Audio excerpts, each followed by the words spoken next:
Pernahkah kita berpikir bahwa banyak orang sibuk sedang mengejar emas? Sementara itu ada sebagian orang yang diam-diam menanam sesuatu di tanahnya lalu melihat nilai tumbuh setiap hari. Tanpa harus membuka toko, tanpa harus berdagang, dan bahkan tanpa harus berdiri menjaga lapak dari pagi sampai malam. Kedengarannya aneh, tetapi inilah paradoks yang jarang sekali kita bahas. Emas memang bisa naik harga, tetapi emas tidak bertambah jumlahnya saat kita menyimpannya. Sebaliknya, ada beberapa jenis tanaman yang bukan hanya mengalami kenaikan nilai, tetapi juga harus bertumbuh secara fisik dari waktu ke waktu. Setiap tunas yang merambat, setiap cabang yang berkembang, dan setiap hasil yang didapat adalah akumulasi nilai yang terus bergerak. Banyak orang melihat tanaman sayur hanya sebagai bahan dapur biasa. Banyak petani melihat sekedar tanaman musim pendamping. Padahal, bagi mereka yang memahami permainan jangka panjang, tanaman ini adalah mesin pencetak aset harian yang bekerja 24 jam dalam sehari tanpa mengenal hari libur. Masalahnya, sebagian besar masyarakat diajarkan mencari penghasilan dari tenaga mereka. Mereka lebih keras untuk mendapatkan lebih banyak uang. Sementara itu, para pemilik aset fokus menanam sesuatu yang nilainya bertambah. Bahkan ketika mereka sedang beristirahat bersama keluarga, nilai ekonomi dan aset itu akan terus berjalan dengan sendirinya. Kita akan membongkar 4 tanaman sayur dan buah yang secara logika investasi mampu menghasilkan pertumbuhan nilai yang jauh lebih menarik dibanding sekedar menyimpan emas. Bukan karena tanaman ini ajaib, melainkan karena mekanisme ekonomi di belakangnya sangat kuat dan didukung oleh kebutuhan pasar dapur yang terus ada setiap hari. Kita akan membahas bagaimana tanaman-tanaman ini menghasilkan keuntungan, bagaimana cara memilih yang tepat sesuai kondisi lahan, serta strategi sederhana yang bisa kita terapkan bahkan oleh mereka yang hanya memiliki lahan terbatas. Dan yang paling penting, kita akan memahami cara berpikir para pemilik aset produktif yang membuat uang mereka terus bekerja melalui pertumbuhan tanaman. Tanaman pertama yang layak diperhatikan adalah gambas atau oyong. Banyak orang hanya melihat sebagai sayuran sup biasa, padahal nilai terbesar justru ada pada nilai produktivitasnya yang sangat cepat dan masa panen yang berulang dalam waktu singkat. Sekali gambas mulai merambat dan memasuki usia produktif, ia dapat memberikan hasil panen setiap beberapa kali sekali dengan perputaran modal yang luar biasa cepat. Semakin kokoh para tempatnya merambat, semakin maksimal pula potensi produksinya. Kesalahan yang sering terjadi adalah orang menanam gambas karena ikut-ikutan tren. Tanpa menyiapkan media rambatan yang baik, mereka fokus pada benih, tetapi tidak memikirkan kontinuitas pasar. Padahal keuntungan besar lahir bukan dari tanaman apa yang sekedar mudah, melainkan menjaga kualitas buah agar tetap lurus dan segar sesuai standar yang dicari membeli. Karena itu, langkah pertama yang harus dilakukan adalah mempelajari sistem perambatan yang efisien di wilayah kita. Ketika pasar sudah mengenal kualitas hasil panen kita, proses penjualan ke pengepul akan jauh lebih mudah.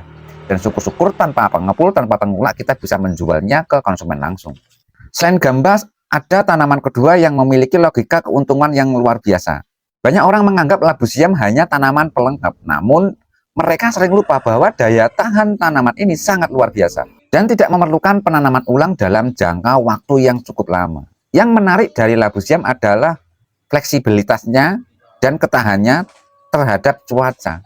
Hasil panennya selalu memiliki pasar yang stabil, mulai dari pasar tradisional hingga catering besar. Coba bayangkan, sebuah sungai yang menerima aliran dari banyak anak sungai, ketika satu jalur melemah, jalur lain masih tetap mengalirkan air. Begitu pula dengan labu siam. Konsumsi harian masyarakat yang konstan membuat resikonya itu lebih terdistribusi dibanding komoditas musiman yang harganya fluktuatif ekstrim. Namun ada rahasia yang sering terlewat. Tanaman yang menghasilkan keuntungan besar bukanlah tanaman yang ditanam sebanyak mungkin, melainkan yang dirawat dengan konsisten sejak awal.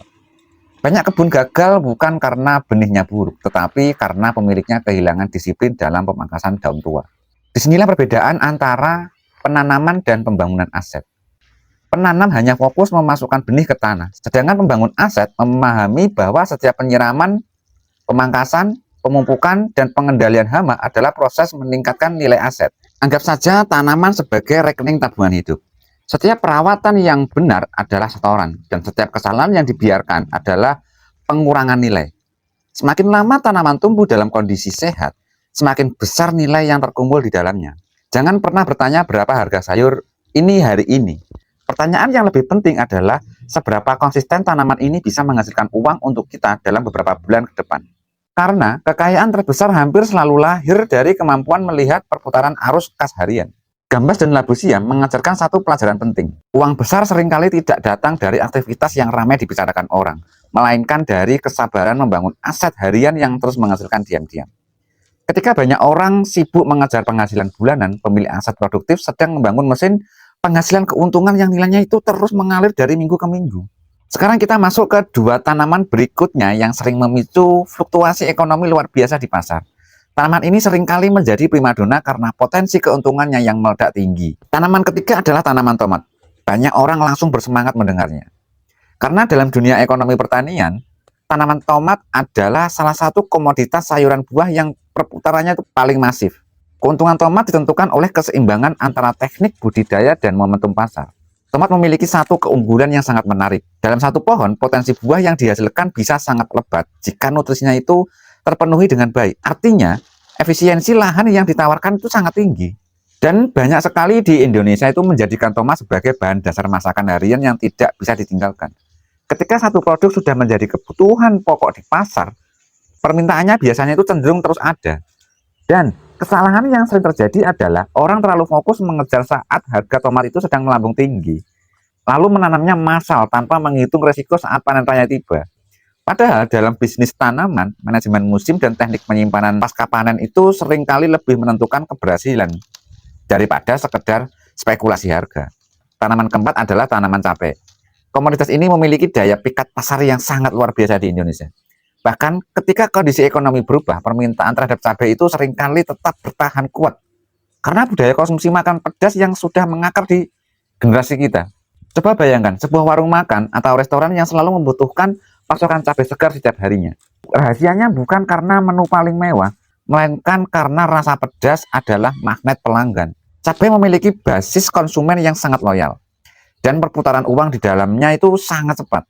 Tanaman cabai dan tomat yang dikelola dengan sistem intensif dalam menciptakan akumulasi nilai tunai yang jauh lebih cepat dalam hitungan bulan dibandingkan emas yang hanya diam di dalam brankas.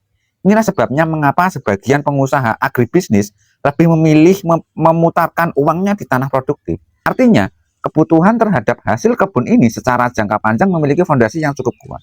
Dibanding banyak aset spekulatif yang nilainya hanya bergantung pada sentimen pasar global. Lebih untung dari emas. Maksudnya bukan membandingkan harga per kilogram secara harfiah. Maksud sebenarnya adalah kemampuan aset tersebut untuk terus berproduksi, menghasilkan panen harian atau mingguan, dan menciptakan arus kas yang selalu aktif. Emas yang disimpan selama beberapa tahun tetaplah emas yang sama, tanpa menghasilkan dividen fisik.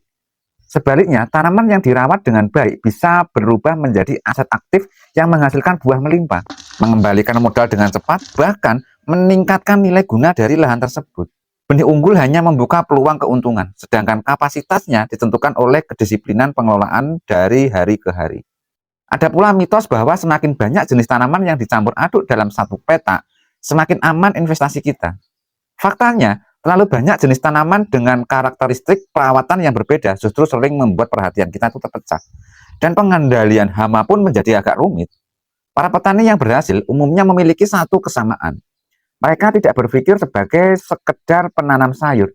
Mereka berpikir sebagai pengelola pabrik pangan. Cara pandang inilah yang membuat setiap benih yang mereka semai bukan sekedar tanaman biasa, melainkan fondasi ekonomi yang terus berputar dari bulan ke bulan.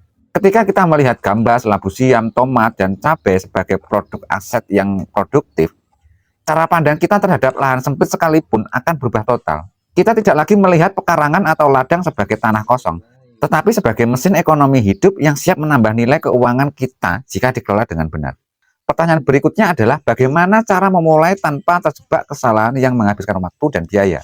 Banyak orang terlalu lama mencari informasi sempurna atau menunggu modal besar, sampai akhirnya tidak pernah menanam apapun. Padahal, aset produktif hanya akan bertumbuh jika tindakan dimulai dari sekarang. Langkah pertama adalah memetakan kondisi lahan yang kita miliki saat ini. Jangan memulai dari tanaman yang modal perawatannya paling rumit, jika kita masih pemula. Mulailah dari tanaman yang paling sesuai dengan kondisi ketersediaan air, jenis tanah, dan akses pasar terdekat di daerah kita. Setelah itu tentukan tujuan utama kebun kita. Apakah ingin mengejar hasil panen harian yang relatif stabil seperti gambas dan labu siam, atau ingin mengambil peluang keuntungan fluktuatif yang tinggi melalui tomat dan cabai. Jika lahannya masih terbatas, misalnya hanya memanfaatkan pekarangan rumah, jangan berkecil hati. Banyak perputaran ekonomi besar berawal dari pemanfaatan lahan yang efisien. menggunakan sistem polybag atau hidroponik. Fokuslah pada kualitas hasil panen terlebih dahulu. Kebun kecil yang terurus dengan produktivitas tinggi seringkali jauh lebih menguntungkan daripada lahan luas yang terbengkalai dan dipenuhi gulma. Setiap tantangan adalah proses belajar untuk meningkatkan keahlian budidaya kita. Kesabaran yang terarah dan mental yang tangguh sering menjadi pembeda antara keberhasilan dan kegagalan di dunia pertanian. Kebiasaan menanam aset produktif seperti ini memberikan manfaat yang jauh melampaui sekedar pemenuhan kebutuhan dapur. Kita mulai memiliki sumber perputaran uang yang nyata secara fisik. Tanaman berproduksi, hasil panen yang terjual, arus kas masuk, dan pilihan ekonomi kita menjadi semakin luas. Dari sisi mental, ada kepuasan dan ketenangan yang berbeda ketika melihat benih yang kita rawat tumbuh subur dan menghasilkan. Kita tahu bahwa ada aset hidup yang sedang bekerja menghasilkan nilai ekonomi di halaman rumah kita. Tentu akan ada hambatan di lapangan, cuaca yang ekstrim, harga pasar yang naik turun tak menentu, serangan hama mendadak, atau hasil buah yang tidak semuanya mulus. Namun, hambatan tersebut seharusnya dipandang sebagai sebagian dari manajemen risiko investasi, bukan alasan untuk berhenti berjalan. Salah satu cara terbaik menghadapi tantangan adalah melakukan evaluasi berkala pada setiap siklus tanaman. Periksa apa yang berhasil, jenis pupuk apa yang paling efektif, dan apa yang harus diperbaiki pada penanaman berikutnya. Tujuan sebenarnya adalah membangun sistem produksi mikro yang terus menghasilkan dari waktu ke waktu. Ketika setiap keputusan diarahkan pada efisiensi dan peningkatan kualitas hasil panen, maka lahan kita akan berubah dari sekedar tanah biasa menjadi mesin pertumbuhan ekonomi skala kecil yang menopang finansial keluarga. Sampai di titik ini kita bisa melihat bahwa kekayaan yang perputaran uangnya kuat tidak selalu lahir dari sesuatu yang berkilau seperti emas. Dalam banyak kasus, keuntungan yang mengalir deras justru tumbuh dari aset hijau produktif yang menghasilkan buah tiap harinya. Gambas, tabu siam, tomat, dan cabai menunjukkan bahwa tanaman hortikultura harian bukan sekedar tanaman biasa, melainkan aset hidup yang mampu menciptakan perputaran ekonomi yang sangat cepat dan menjanjikan. Pelajaran terpenting dari pembahasan hari ini bukanlah soal jenis tanamannya semata. Pelajaran terbesarnya adalah tentang cara berpikir dan memanfaatkan momentum. Ketika kebanyakan orang hanya fokus menghasilkan uang untuk konsumsi harian, para pembangun aset fokus memikirkan bagaimana cara memproduksi kebutuhan harian tersebut agar menjadi sumber penghasilan. Ingatlah bahwa lahan yang sama bisa menghasilkan masa depan yang berbeda. Semoga video ini bermanfaat dan salam sehat, salam semangat, salam sukses, dan salam edukasi.